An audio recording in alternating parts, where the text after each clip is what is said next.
Bom, gente, boa tarde aí a todos que acompanham o nosso canal, né? NBA na Veia. A gente tivemos alguns novos inscritos aí essa semana, o que é bem animador, tá? Sejam bem-vindos aí. E vamos continuar aí falando de NBA. A gente continua com os jogos de pré-temporada, né? A pré-temporada está aí andando. Alguns times já estão se aproximando aí do seu fim, porque essa pré-temporada desse ano realmente vai ser mais curta. A Liga decidiu aumentar o tempo entre os jogos da temporada, o que para mim é super certo, entendeu? Que aí você dá mais descanso aos jogadores, você tem mais qualidade, né, nos jogos, enfim, né, os jogadores mais descansados. A Liga eliminou, para vocês terem uma ideia, eliminou completamente, não vai ter nenhum time esse ano, nessa temporada, que vai jogar 4 jogos em 5 noites, que era uma prática comum, né, até o ano passado. Todos os times faziam isso, que era muito ruim, né, era muito desgastante, que você jogava, principalmente quando você estava na estrada, né, quando você estava viajando, você jogava 2 jogos, né, um dia de descanso e outros 2 jogos, e ainda mais fora de casa, ou seja, sempre foi muito desgastante, sempre foi uma demanda muito grande dos jogadores para que isso acabasse. Então a Liga realmente conseguiu dar uma equilibrada no calendário esse ano, o começo de equilíbrio pelo menos, então isso foi bem legal. Então, partindo dessa premissa, algumas equipes já estão terminando aí a sua pré-temporada. As equipes vão jogar 4 jogos, então, por exemplo, o Golden State já jogou 3, né? Jogou 2 jogos na China com o Minnesota Timberwolves, Minnesota também jogou 3 jogos, o Boston vai para o seu 3º jogo, enfim, e por aí vai.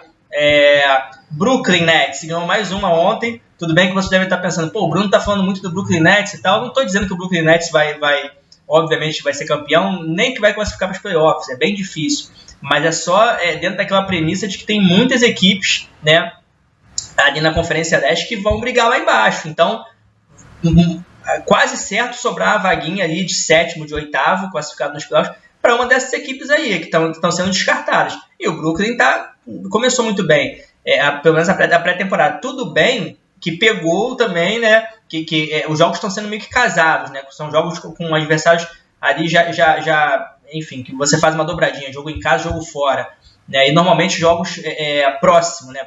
O Boston, por exemplo, vai jogar 2 jogos com o Philadelphia e 2 jogos com a Charlotte Hornets, né. O Brooklyn Nets pegou 2 jogos com o New York Knicks, também é uma equipe considerada das piores da conferência, então não é muita vantagem, né, você ganhar 2 jogos do New York Knicks, mas no ano passado nem isso eles estavam ganhando, né?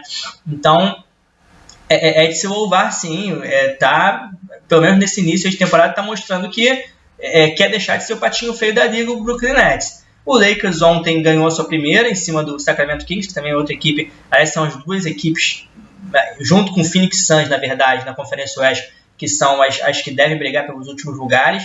Então ganhou até apertado, mas ganhou, ou seja... Então é isso, as equipes estão começando a colocar os seus jogadores para jogarem mais minutos, então é isso. O início da temporada está se aproximando e as equipes já estão começando a aquecer as turbinas para os jogos para valer, tá? Na verdade, esse vídeo de hoje a gente vai falar de uma outra situação, tá? Que inclusive não tem nem a ver com essa temporada. Todo ano existe um fórum de donos de equipes, tá? Que se reúne anualmente, tá? Normalmente na pré-temporada, inclusive, para estudar mudanças que podem ser realizadas aí nas regras da liga. Esse ano, por exemplo, eu fiz 2 vídeos aí falando sobre essas mudanças. Os donos aprovaram mudanças no draft, né? E aliás, um vídeo só eu falo dos 2. Mudanças no draft. E mudanças também, possíveis punições para as equipes que pouparem seus jogadores, principalmente em jogos televisionados nacionalmente, tá? Eu fiz um vídeo falando sobre isso, enfim, já são mudanças que vão valer para essa temporada. Porém, uma coisa que não foi aprovada, mas que o comissário da NBA, o Adam Silver, né? O comissário da NBA, para quem não sabe, é o gestor da NBA, tá? A NBA, todo time, tá? Cada um dos 30 times tem um dono, tá? Não é como aqui o nosso futebol, por exemplo, que tem um presidente, cumpre o mandato e o cara, depois do mandato, vai embora e deixa um monte de dívida para o outro presidente, enfim, um monte de armadilha. Não. A NBA é um sistema de franquias mesmo. Então, o cara vai lá, compra a sua franquia e bola para frente, toca o seu time, nomeia os seus gestores, os seus general managers, enfim, e vida que segue. E posteriormente, quando quer vender, ele normalmente até ganha dinheiro, lucro, é um negócio, tá? É um negócio mesmo. E esses donos, eles meio que elegem, indicam um comissário, que é um cara que vai cuidar dos interesses da liga, tá? Os interesses gerais da liga. Cada dono cuida do interesse do seu time, da sua franquia, e esse cara cuida dos interesses da liga. Que interesses são esses? Televisionamento, enfim, contratos, né, publicidade. Esse ano a liga começou a aceitar de forma inédita patrocínios nas camisas, que não tinha, tá? São patrocínios pequenos, mas já tem. Então esse cara é responsável por isso, negociar com televisão, com essa questão de merchandising. Inclusive o Adam Silver, que é o comissário da NBA, ele foi muito duro com os donos de equipe em relação a essa questão de poupar os jogadores, né? Que ano passado chegou a um extremo de um jogo entre Golden State e San Antonio, que foi a final da conferência. O jogo não foi o da final, foi o jogo da temporada regular, mas eram os dois times mais fortes da conferência. Eles jogarem um jogo da temporada regular sem todos os seus titulares. Então você não viu o Stephen Curry, Kevin Durant, Kawhi Leonard, enfim, Lamarcus Aldridge, você não viu ninguém. E isso foi um tiro no pé muito grande, as televisões reclamaram muito. Então, o Adam Silver foi muito enfático, dizendo que essa questão de poupar estava se virando, os jogadores estavam se virando contra as equipes. Tá? Os torcedores tem torcedor que compra ingresso, bilhetes com antecedência de 2-3 meses, ele quer ver os principais astros jogando. Né? As televisões querem mostrar um jogo com os principais astros, então ele foi muito enfático nisso. Mas falando de outra coisa que não foi votada nessa reunião, mas provavelmente vai ser analisada na reunião do ano que vem, ou seja, uma coisa que não entra em ação nessa temporada, mas tem chance de ser discutido para a temporada que vem e mexe muito com a dinâmica da NBA. É o quê? O Adam Silver deu uma entrevista lá na China, que ele foi acompanhar os jogos entre Minnesota e Golden State, dizendo que a NBA está atenta, sim, à possibilidade de classificar as equipes para os playoffs, no caso, não por conferência, e sim por recorde. Tá? O que isso significa? Hoje, como é que é hoje? Hoje eu tenho a Conferência Leste, por exemplo. Eu pego o primeiro ou oitavo da Conferência Leste e esses caras se encaram dentro dessa conferência e saem um da Conferência Leste. Mesma coisa para a Conferência Oeste. 1 ao oitavo, isso tudo baseado em recorde. Qual recorde? 50 vitórias, 32 derrotas. 60 vitórias, 22 derrotas. 41 vitórias, 41 derrotas. Esse é o recorde das equipes. Então, o sistema hoje, e que vai valer para essa temporada, é esse. Eu tenho 8 equipes no Oeste, 8 equipes no Leste, elas não se cruzam, tá? Elas brigam ali entre elas, essas 8 se engalfinham ali em cada conferência. As que saírem, tá? Uma de cada conferência saem, fazem a final. Esse é o esquema hoje. Por que o esquema é esse? Aí você fala, poxa, mas não é justo, né? Por quê? Porque você às vezes tem, principalmente equipes do Oeste, que são equipes mais fortes, que terminam com recorde melhores, tá? Do que as equipes do Leste, não se classificam porque a oitava equipe do Oeste tem um recorde muito bom, enquanto às vezes a sétima equipe do Leste tem recorde negativo e se classifica.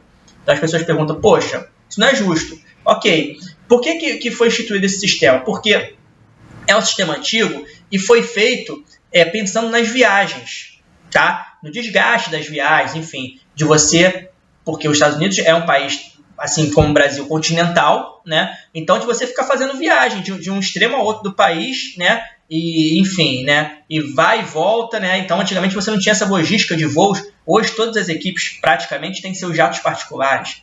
Quase nenhuma equipe anda de voo comercial. Então fica muito mais fácil. Naquela época você não tinha isso. Então foi feito esse sistema e continua até hoje. O que o Adam Silver falou? Que realmente é mais justo você classificar a primeira equipe até a 16ª, independente de conferência, e aí você vem primeiro contra o 16º, segundo contra o 15º, e por aí vai até chegar à final, tá? Independente de conferência.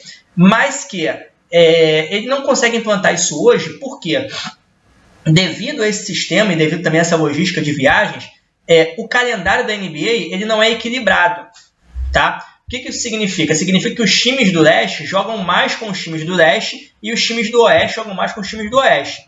Pô, aí também não vai ser justo, né? Por que por exemplo, o Golden State, que joga contra equipes do Oeste consideradas mais fortes, tá? Vai ter o mesmo peso das suas vitórias que uma equipe do Leste que joga boa parte dos seus jogos contra equipes do Leste, que são equipes consideradas mais fracas. Realmente, não é justo. O certo é a NBA equilibrar e fazer o seguinte, olha, todas as equipes vão jogar a mesma quantidade de jogos contra todas as equipes. E é um grande desafio, é um desafio lá para os matemáticos, enfim, para quem faz as tabelas, que já é uma configuração maluca, o cara tem que sair fumaça da cabeça para pensar naquela tabela. Cada equipe hoje joga 82 jogos, né? E equilibrados ali. Contra a da sua divisão, jogam 4 vezes, às vezes 3, enfim, né? E para você realmente fazer um esquema de que todos joguem contra todos da mesma forma, para ficar justo, equilibrado, vai ser realmente uma dor de cabeça. Assim, é uma coisa que, inclusive, os jogadores, o próprio Stephen Curry deu declaração falando a favor, né? Enfim, os jogadores são super a favor, e eu também. Eu acho que é o mais justo mesmo, entendeu? Não é legal você ter uma equipe com recorde negativo jogando playoff, tá? Até porque a gente sabe que dificilmente vai passar, né? Enquanto que, às vezes, você tem até uma coisa meio que ilusória. Você pega um Cleveland, né? Na Conferência Leste, o Cleveland, que é um timaço, mas pela fragilidade das equipes, ele sai como um soberano e, de repente, pega um Denver Nuggets, né, da Conferência Oeste, que é um dos últimos da Conferência Oeste, vai dar muito, muito mais trabalho do que um Indiana Pacers, entendeu? Do que um Chicago Bulls, sabe? Então, é isso. Assim, os melhores têm que prevalecer. Eu acho que é super justo. Agora, também concordo muito com o Adam Silver nesse ponto. Não adianta você pegar os recordes e jogar, né, deixar cair, né, e, os melhores recordes classificam se a tabela realmente não é equilibrada. Porque não é justo com os times da Conferência Oeste jogarem mais vezes contra San Antonio, contra Golden State, contra Oklahoma City, contra Houston, né? E ainda serem comparados aos times do Leste, né? Que vão jogar mais vezes contra Indiana, Chicago Bulls, né? As equipes que são realmente mais fracas. Então, acho que é uma boa ideia. Acho que é muito legal a NBA considerar isso, porque é uma demanda do público, dos fãs, dos jogadores. E, enfim, vamos ver como é que isso vai evoluir. Mas eu acho que a ideia é muito interessante, né? Eu queria até ouvir a opinião de vocês aí, né? O que vocês acham dessa mudança de modelo, mas eu acho que realmente vai premiar a meritocracia, né, quem for o melhor, e vai tornar as disputas, principalmente nos playoffs, eu acho que vai tornar as disputas mais acirradas, mais equilibradas. Só para lembrar, ano passado, nos playoffs do ano passado, Cleveland ganhou as suas 2 primeiras séries por 4-0, não perdeu nenhum jogo, e a última série, que foi a final da Conferência Leste, ganhou por 4-1. Perdeu um jogo pro Boston ali em casa, meio mandrake, sem o Isaiah Thomas. Ou seja, tinha tudo para ganhar as 3 séries na Leste por 4-0. Então a gente vê a facilidade. Golden State Warriors, na Conferência Oeste, ganhou as 3 séries da Conferência Oeste por 4-0. Tá? Nesse caso do Golden State Warriors, como ele jogou na conferência mais forte, não daria pra gente virar e falar assim, poxa, se o sistema fosse 1-16, mudaria alguma coisa. Até acho que não, porque de repente ele até pegaria no meio do caminho uma equipe do Leste considerada uma conferência mais fraca. Agora, no caso do Cleveland, poderia mudar sim.